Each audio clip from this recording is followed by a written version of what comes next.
Hey, yo, it's Dominic D'Angelo. It's a Thursday. It's Rumor and Innuendo. And I'm happy to be here with Mr. Robert Karplis, WD Creative _ish.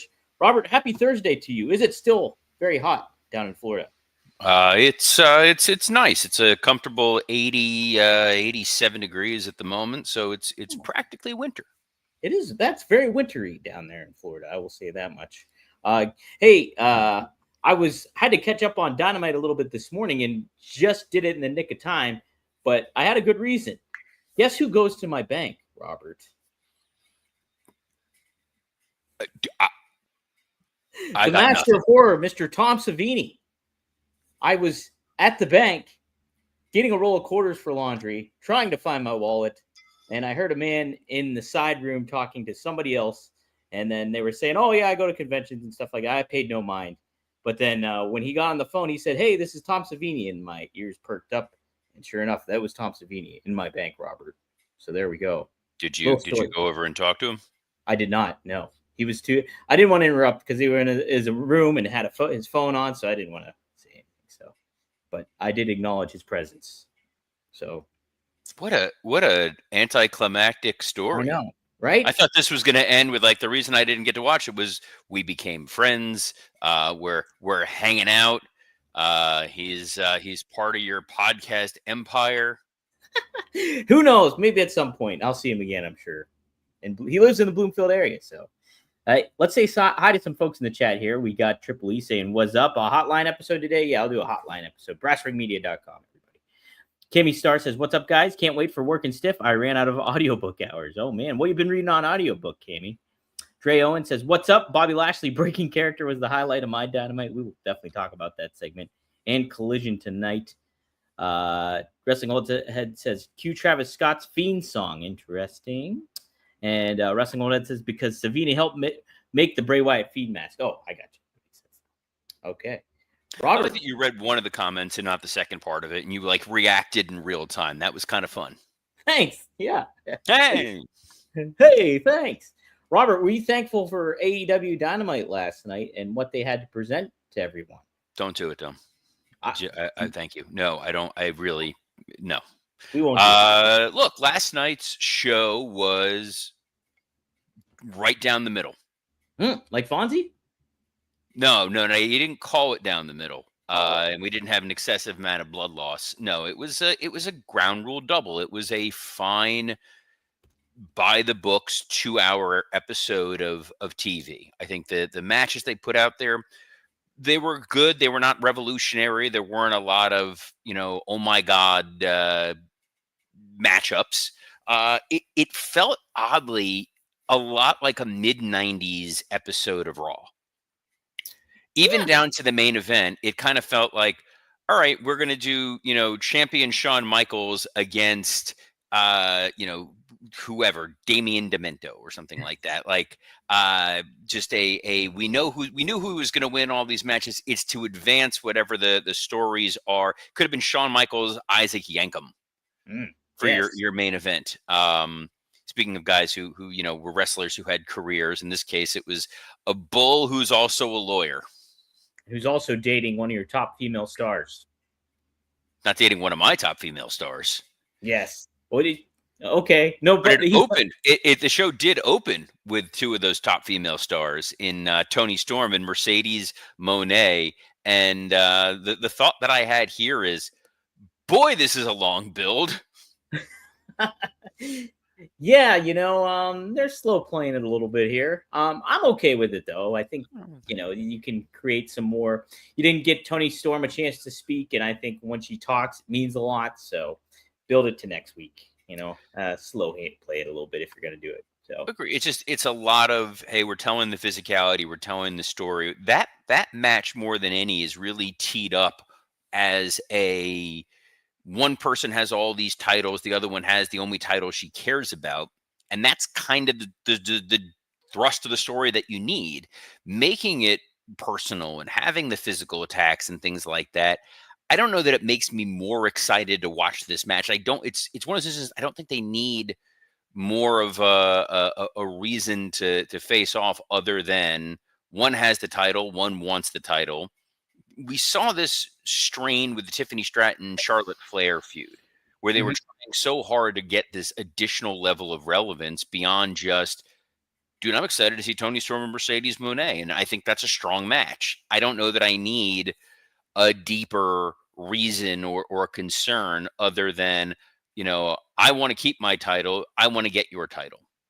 Yeah, no, I'm with you on that, because it's like we've been waiting forever. Like, fans have been waiting forever for Mercedes Moné to be in that main world title picture for the women's division.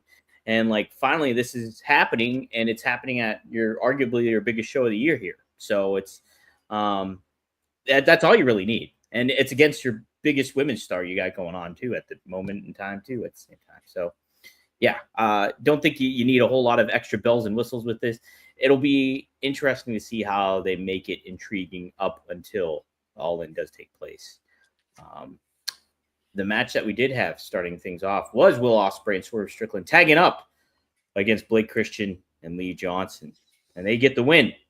That is Will Ospreay and Swerve Strickland, pronoun pals. And they defeat them, and then they make a stipulation against the Young Bucks. All right, the way you just said, because it's Jim Ross makes one of like a pronoun boy or something. Pronoun pals sounds like a child's stuffed animal like line to teach kids about preferred he, they, she pronouns. Did you get? We're sitting on a gold mine, Dom. So I don't know if your school did this. Did you guys have the Scholastic Book Fair? What school? What even your school in town that didn't have a Blockbuster, which sounds like a horrible Hallmark Christmas movie. Yes, we had the Scholastic Book Fair. We lived for that little newsprint pamphlet where you see all these cool. If you have one in your room, I'm going to be terrified. I have something akin to it, if I can find it. Hold on, I got too many items. As we watch Dom rummage to complete this weird anecdote that isn't going to go anywhere. It's going to be the second go nowhere anecdote of the Dominic D'Angelo show here today. Yeah, never mind. I'm gonna here's this match. This is the thing about this. This is where I'm a little frustrated. Not as frustrated as I am with Dom trying to find the Scholastic Book Fair flyer. Of the two of us who has kids that would have that in their house, it's not going to be Dom. I do have that. I did have it somewhere when the kids were in school. It's summer. We don't have it. Anyway, I've been saying for months and potentially years, if you have heel EVPs, they should be flexing their muscle that they actually don't physically have because they're puny, scrawny looking men. But like as EVPs, they should be screwing with people. They should be doing heinous things. This is the first time we've seen them do this in months, years, possibly ever. And the way they did it was about as lame as possible, which is, hey, you guys are going to wrestle later, but good news, you're wrestling now.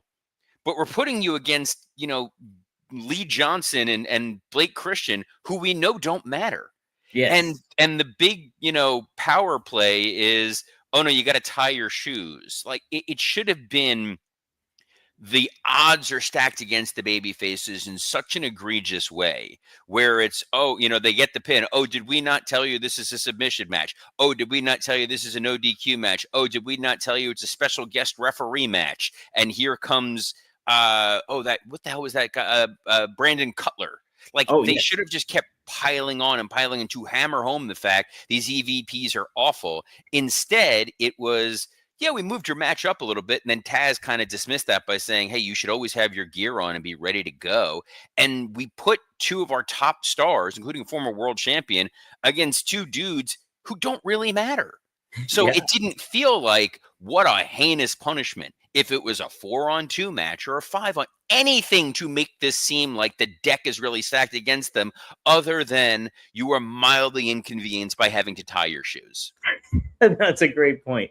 And the fact that they're going up against Blake Christian and Lee Johnson, and not for just the sake of it, two Don Callis family members or something like that, that somebody that we've seen, it just it's a little bit of a head scratcher. It seemed odd, and then the fact that the post match is Ospreay and Swerve challenging the Bucks and saying you need to put your EVP titles on the line. No. Yeah, no, we're not. That's how that goes. It's like the strangest thing ever. It's AOP gets mad at Trump and then says, like, I challenge you to a game of tic-tac-toe and you put the presidency on the line and I'm going to put nothing on the line. Did you know you just said AOP and not AOC? Did I say AOP? Yes, you did. Well, the authors of pain are challenging Donald Trump. That'd be way much better. Anyway, you know what I meant. AOC. The coffee's not working at the moment, but it's like there's no impetus, there's no reason for the Bucks to necessarily accept this challenge. It's not like you put your EVP titles on the titles on the line, which isn't how corporate governance works, and we're gonna put up, our careers or something stupid. Like it doesn't. That's why they need like a Jack Tunney and not a Tony Khan, like to kind of be like, if the Bucks push back about that, oh, here comes somebody else out here to be like, no, you are putting those on the line, and that's what's happening at All In. One of the funniest things about being a wrestling fan is accepting that wrestling is slightly not on the level. And when Papa Shango lit guys' shoes on fire, he really wasn't using mystical powers. What? I didn't realize Jack Tunney wasn't really WWF president as a kid. Like Yeah. that was the line that went too far. I can accept these making the Ultimate Warrior puke, he being Papa Shango, using mystical magical powers, but I couldn't accept that the old man in a suit wasn't the president. Right. Wrestling Old Head, by the way, can rot in the depths of hell with his suggestion. AEW needs a Gorilla Monsoon. I nominate Paul White. No. Big boss. Can you imagine Paul White lumbering out there all the time, heavy breathing?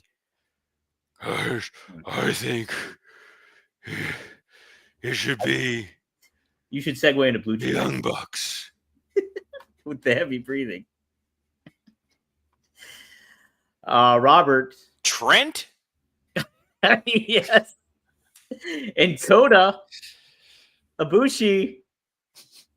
Did you like this return of Kota Ibushi in a match?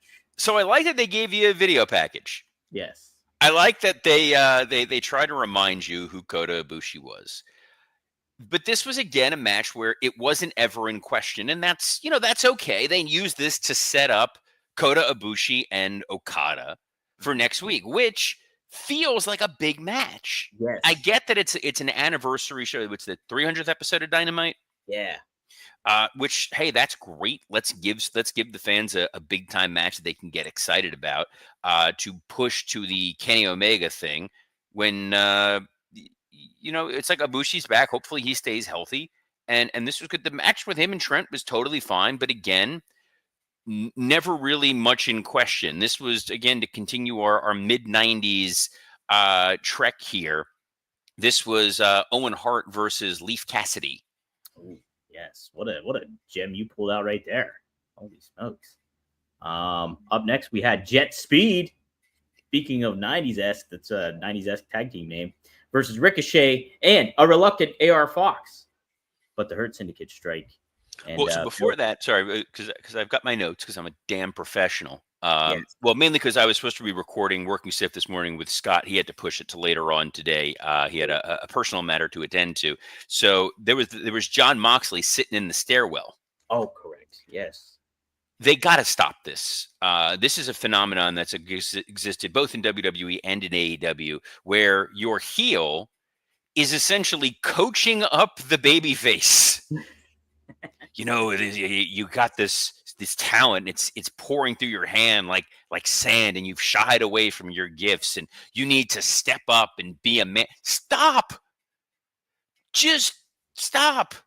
It's not believable in sport. It can be, hey, you think that you're the best. People say you're the best. I know you're not the best, and you don't have what it takes to take this from me, cowboy. That's all you need. You don't need, I think if you try really hard and you organize, you may remember to push record sometimes before you go live on Rumor and Innuendo. Yeah. Good point. Why would Mox tell Hangman that, Robert? But Because no, Hangman's my new producer. Did I not send you that what? email? No, and it also indirectly diminishes Hangman. Hey, kid, this is what you need to do, basically, if you want to make it big. It's just like Hangman's been here. He should be established and feel like a star already. I don't know why you're coaching it makes him feel lesser than. Loved the jet speed AR Fox Ricochet setup. I liked the little AR, like, all right, it's AR Fox. We know, again, another guy who's talented, enhancement talent, just like Blake Christian, just like Trent. Guys who are good, but they're like velocity good. They're Sunday Night Heat good. They're not well enough established where we're going to take them seriously. But that little interplay with him and Ricochet, knowing their genuine backstory together, and that this is the Pacific Northwest where AR Fox came up. I like that. I like that it led to Ricochet abandoning him and jumping off the apron. And the match itself was a fun back and forth thing to set up other segments. Forward momentum, Dom. It's something we love to see. Hey, don't do dancing. Why are you dancing? What was this forward momentum? Like, remember Steve McNair used to do that? Remember or was it Dante Culpepper? I can't remember. Dante Culpepper. Was it? Thank you. The soup spokesman. Go Central Knights. UFC Knights. UCF. UCF, UFC. thank you. My wife went to UCF. Oh, really? And two of my best friends went to UCF. Wow. Yes. Hey, what did you think of Kevin Knight's promo ability? I kind of liked it, Robert. Stood out a little bit to me. There was something kind of funny about him singing MVP's theme song from WWE. Yeah. Like, that was kind of like, oh, I get it, but wrong company. Yeah. It does kind of show you this dude's a legit wrestling fan. Yes, but it's kind of like in WCW, somebody singing Real American, when in that world he was American made. That's right. So they're them challenging for the tag titles after the win. This made sense. I liked it. Hurt Syndicate beating them up. I liked this. Them cutting a promo and then challenging these guys, saying, all right, you want to step up? Go ahead. Then it leading to an MJF promo that led to a Briscoe promo that led to a match. All this is just, that's why I said down the middle, home run, big fan. Yes, I liked it. I love the interaction between MJF and Mark Briscoe. Really good stuff. And I'm intrigued to see what they do with these two together. So very fun segment. Pop and Bobby Lashley was I am kind of so I don't know how much of that was genuine Lashley breaking. Some of it very possible, or how much of it was this is the narrative they're telling, that Lashley's not totally bought in on MJF, and he does kind of look at Max like he's a bit of a joke. Right. So yeah, when you're referring to the kosher pickle, I get that makes sense that that Bobby Lashley would pop. Yeah. But and also Briscoe was funny and super over. And these are the reasons I'm saying, like, he is their Mick Foley. Like, he's the guy they should be using all the time. The crowd's going to love him no matter what. Use him. Absolutely use him. I also think, too, MGF making mention that he's aiming for that world championship. But I don't think that sits too well with Bobby Lashley, too, being in the faction. So there's some storytelling elements going on here. It's good, except there is that moment where you then realize, like, MJF may be destined to be in the Casino Gauntlet Battle Royal at All In. Right. It's either that or he's going to face Mark Briscoe one-on-one. And neither one of those are really befitting of where he should be on their WrestleMania. That's a great point. Yeah, because him just being in the Casino Gauntlet, it does not vibe. He feels like he should be in a much bigger position. So that is unfortunate. Mark Briscoe does get the win, so he will be the number one entrant into that Casino Royal Gauntlet. By the way, fun game for you to play at home, folks. If you didn't watch Dynamite, and there was a 4-way match, and we told you Mark Briscoe won against Bandito, Konosuke Takeshita, Roderick Strong, Hey. Who do you think took the pin there? Yeah. Anyway, solid men's 4-way match. Great job of establishing Briscoe with the promo, having him look great in the match, having him get the win. Totally on board with it. On the women's side, Chris Statlander, Willow Nightingale, Athena, great to see her on TV, and Thunder Rosa. Yeah. And my boy Wheeler Yuta getting involved. And we've advanced this Chris Statlander story that as I told Scott Chaplin, this is going to end with Chris Statlander and Wheeler Yuta boning. Oh boy. Little mix going in there. Holy smokes. Well, you overlooked your friend Adam Cole. He issued an open challenge for Collision, which for some reason, why is it on tomorrow? Why is it not on Saturday? Am I missing something? I don't know, because basketball is over. Hockey's over. Oh, and hockey has never been over in this country. The NBA draft isn't still going on. I don't know what's scheduled for Saturday night. You know what? I do have a remote control and a television right next to me. I'm gonna turn this way and look at the TV. Go look at the old guide. Ooh, hey. If you guys talk amongst yourselves, and then the main event, Hangman Adam Page versus Beast Mortos Esquire, which I really hope that's how this ends. He needs to be some sort of proper name of attorney, yes. Barrister Mortos. Barrister Mortos. Well, Hangman Page beat him, though, Robert. Were you shocked? I don't think I was, considering he is much of the lines of what we were saying with a Blake Christian, a Lee Johnson. Oh. And everything. Oh, what's going on? It is the NASCAR Quaker State 400. Oh.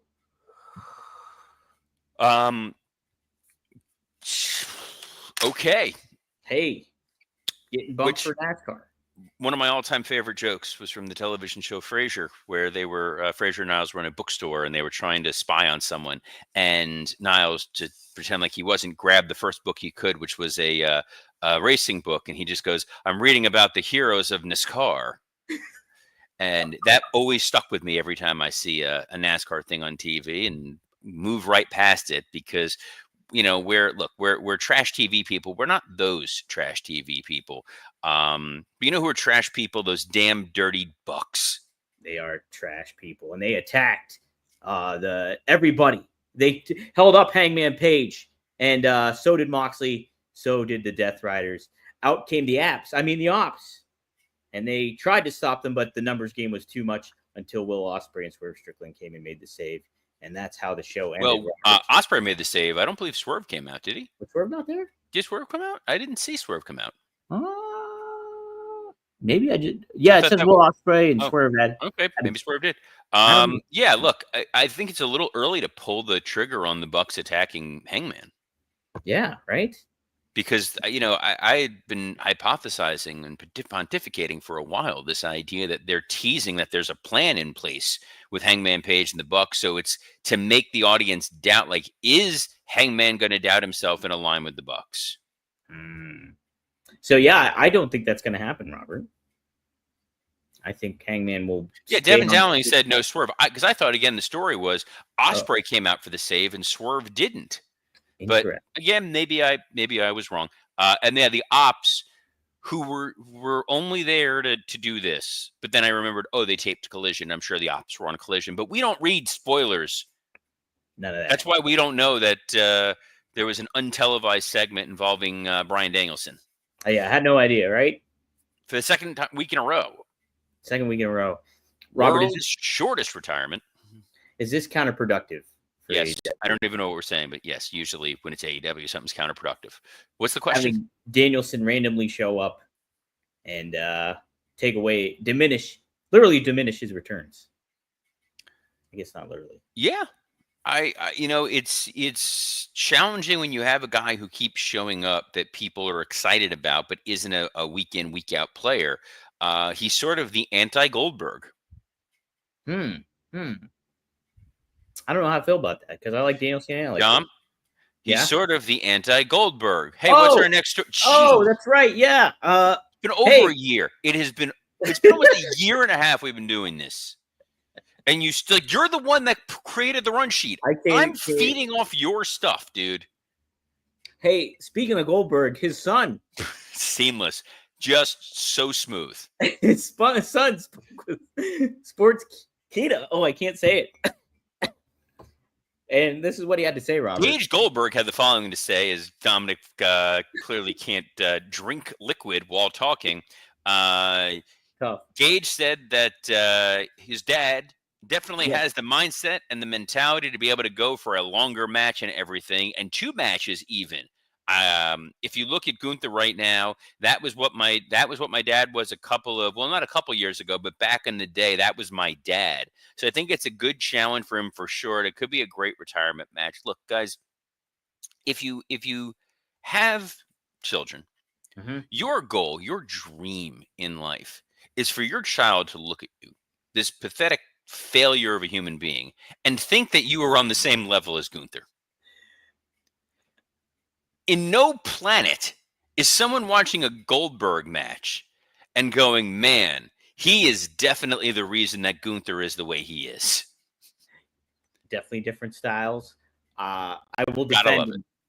I will defend in the case that dominant forces, like Gunther's positioned typically as a dominant force, and so is Goldberg. They are similar in that they are both human. Oh, okay. Someone who might not be human and maybe otherworldly is Aleister Black, Dom. Hey, yeah, Robert, that's right. There it is. According to PW We're Insider, back, guys. According to PW Insider, they provide an update on another star who has been receiving praise outside of Damian Priest in the creative circles within the promotion in recent times. According to them, the same source reported that Priest push a couple of years ago is now saying that the management has been discussing about raising the profile of Aleister Black in the same way. So, Robert, do you think Aleister Black is worthy of such a push, and could he potentially move the needle for WWE? Absolutely. Aleister Black is a complete talent.